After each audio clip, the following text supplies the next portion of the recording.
para continuarmos testemunhando que só Jesus Cristo salva, cura e batiza com o Espírito Santo, e brevemente ele vai voltar para arrebatar a sua igreja. Estamos de volta mais uma vez. O tema da mensagem de hoje é prodígios e maravilhas.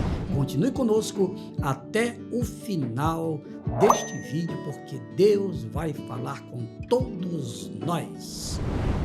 Se você já se inscreveu em nosso canal, parabéns, muito obrigado. Se você ainda não se inscreveu, inscreva-se, compartilhe com seus amigos, faça o seu comentário, dê aquela apertadinha no sininho e não esqueça, deixe o seu like. É muito importante para o crescimento do nosso canal. Agora, meu irmãozinho, meu amigo, prepare-se, porque Deus, através do Espírito Santo e da sua palavra, ele vai falar conosco agora. O texto de hoje está em Atos dos Apóstolos, capítulo 5, a partir do versículo 12. E muitos sinais e prodígios eram feitos entre o povo pelas mãos dos apóstolos, e estavam todos unanimemente no alpendre de Salomão. Quanto aos outros, ninguém ousava ajuntar-se com eles, mas o povo tinha-os em grande estima. E a multidão dos que criam no Senhor, tanto homens como mulheres, crescia cada vez mais, de sorte que transportavam os enfermos para as ruas e os punham em leitos e em camilhas, para que ao menos a sombra de Pedro, quando este passasse, cobrisse alguns deles. E até das cidades circunvizinhas corria muita gente a Jerusalém, conduzindo enfermos e atormentados de espíritos imundos, os quais todos eram curados. Aleluia, glória a Deus. A pastora Sara leu Atos 5, de 12 a 16. Texto bíblico muito importante que conta parte da história primitiva, da igreja primitiva. Estamos aqui no capítulo 5 de Atos. Vamos preparar, já a partir de hoje, mais 2 mensagens, ao todo 3 mensagens. Não perca os próximos vídeos para você, no caso, tomar conhecimento do que aconteceu no princípio da igreja e o que está registrado aqui no capítulo 5 de Atos. Está certo? Então, vamos agora falar da mensagem em si. Você já ouviu a leitura bíblica, o texto bíblico, de onde o Espírito Santo nos inspirou para falar dos prodígios e das maravilhas que aconteceram por intermédio dos apóstolos logo no início da Igreja de Jesus. Depois que ele subiu aos céus, ele mandou o Espírito Santo, conforme está escrito no capítulo 12 de Atos. Os apóstolos e mais 120 pessoas foram cheios do Espírito Santo. E aí, então, eles começaram a fazer aquilo que Jesus já havia ordenado: ide por todo mundo e pregai o evangelho a toda criatura. Vamos agora, pastora, para o primeiro tópico da mensagem de hoje.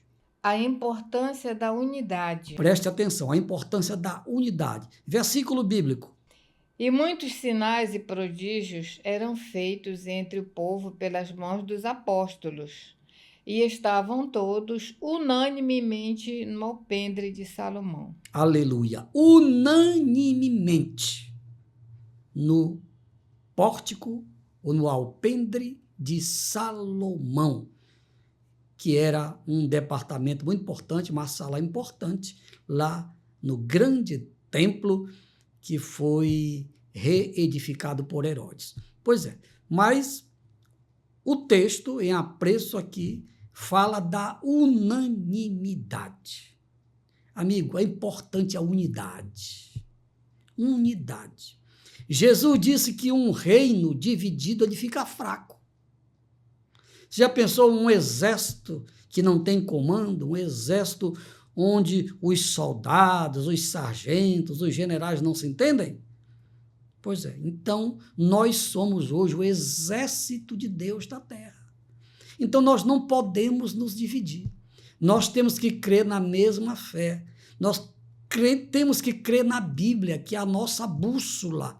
Aqui na terra é a Bíblia, é a infalível palavra de Deus. Então temos que nos unir para que os sinais, prodígios e maravilhas aconteçam. Aquilo que a gente prega, se eu prego que Jesus salva, ele vai salvar. Se eu prego que Jesus cura, ele vai curar. Se eu prego que Jesus batiza com o Espírito Santo, Jesus com certeza vai batizar com o Espírito Santo. E se eu estou pregando e vou continuar pregando que Jesus Cristo vai voltar para arrebatar a igreja, vai acontecer. Por que vai acontecer? Porque está escrito. Então os apóstolos cheios do Espírito Santo, em nome de Jesus, unidos em uma só fé, unidos em uma só esperança, eles operaram, eles pregavam e Jesus confirmava. E muitos milagres, muitos prodígios e maravilhas aconteceram por meio deles. Segundo tópico, pastora Sara. A sombra de Pedro curava. Versículos bíblicos. De sorte que transportavam os enfermos para as ruas e os punham em leitos e em camilhas, para que ao menos a sombra de Pedro, quando este passasse, cobrisse alguns deles. E até das cidades vizinhas, circunvizinhas, concorria muita gente a Jerusalém, conduzindo enfermos e atormentados de espíritos imundos, os quais todos eram curados. Pois é, meus irmãos, o texto fala de maneira clara que a sombra de Pedro curava. A sombra de Pedro. Por quê? Porque Pedro era um homem cheio do Espírito Santo. Então Deus tem as suas formas de trabalhar. Ele usa quem ele quer e faz como ele quer. Se você prestar atenção nos milagres que Jesus operou no seu tempo aqui na terra, um era diferente do outro. Houve casos em que Jesus apenas falava e o cego enxergava. Mas houve um momento em que ele cuspiu na terra, fez lodo, passou no olho do cego. Isso que eu estou falando está no capítulo 9 de João. E o cego ficou curado. Jesus disse, olha, vai, lava-te lá no tanque de Siloé. O cego creu, obedeceu, lavou o rosto e voltou vendo. Estou falando isto para você entender que para Deus, ele pode curar com um copo de água ungido, não tem problema. Ele pode curar você cuspindo na terra e passando no local da enfermidade. Foi o que Jesus fez. No caso de Pedro, a fé do povo era tão grande, os milagres eram tão grandes, as maravilhas, os prodígios, que até a sombra de Pedro.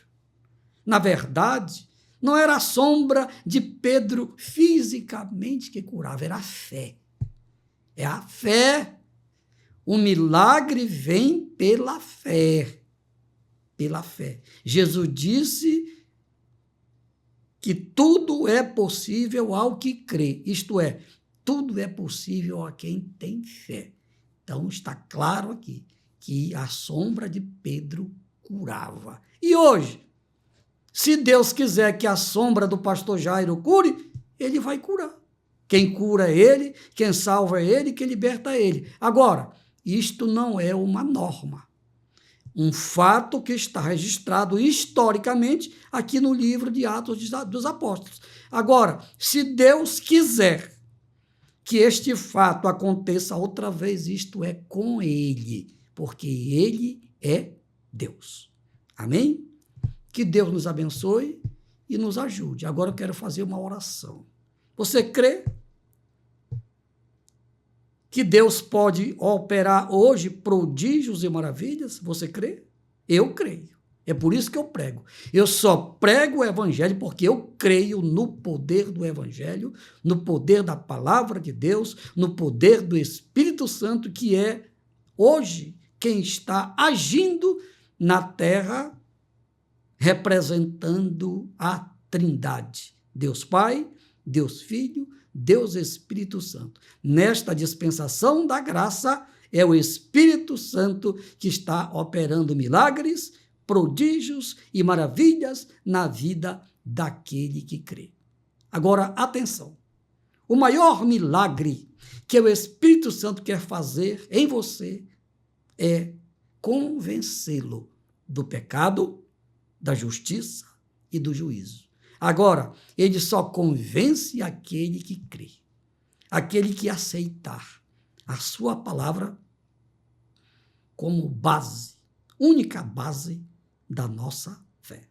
Então, se você crê, se você está disposto a aceitar a Jesus como seu Senhor, como seu Salvador, o Espírito Santo, a partir de hoje, de agora, vai habitar dentro de você. É um mistério que a ciência não tem como explicar.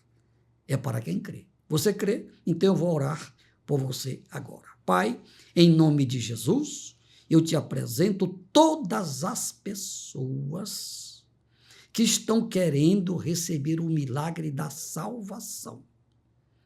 Pai, entrego em tuas mãos os amigos que estão te aceitando a Jesus como o único e verdadeiro Senhor e Salvador. Pai, por estas pessoas eu te peço, perdoa os seus pecados, registra os seus nomes no livro da vida e que todos permaneçam firmes até o dia da tua vinda, assim seja. Amém, amém e amém. Agora nós vamos orar pelo Brasil. No primeiro tópico da mensagem, nós falamos aqui sobre unidade. O Brasil precisa se unir em oração, porque nos dias de Josafá, o povo orou e Deus agiu. Leia o capítulo 20 do segundo livro de Crônicas. Lá está esta história do grande rei Josafá. Ele e o povo se uniu, eles oraram e Deus faz o milagre. O Brasil como nação está precisando de milagres. E o maior milagre que o Brasil está precisando é o milagre da salvação. Porque se houver salvação neste Brasil, aí sim, o Brasil vai mudar com certeza absoluta. Oremos então, Pai, em nome de Jesus. Eu te apresento a nossa nação, o nosso querido Brasil. Pai, são mais de 200 milhões de vidas que precisam nascer de novo. Pai, salva o Brasil espiritualmente, salva o Brasil moralmente, salva o Brasil de todas as agruras que este povo está passando neste exato momento. Pai, em nome de Jesus, pelo teu grande amor, trabalha. Lá em Isaías 64:4 está escrito que o Senhor trabalha por aquele que espera, por aquele que confia em ti. Pai, neste momento, há milhares de pessoas que estão orando comigo porque confiam em ti. Em nome de Jesus, eu te peço, papai, atende este clamor que estamos fazendo em favor do nosso querido Brasil. Em nome de Jesus, amém, amém e amém. Final de mais um vídeo. Obrigado pelo carinho, pela audiência de todos. Estejam conosco em nosso próximo vídeo, se Deus quiser. Ao Rei eterno, imortal e invisível, a Ele, somente a Ele seja a honra, a glória e o louvor pelos séculos dos séculos. Amém, amém, amém. Glória a Deus.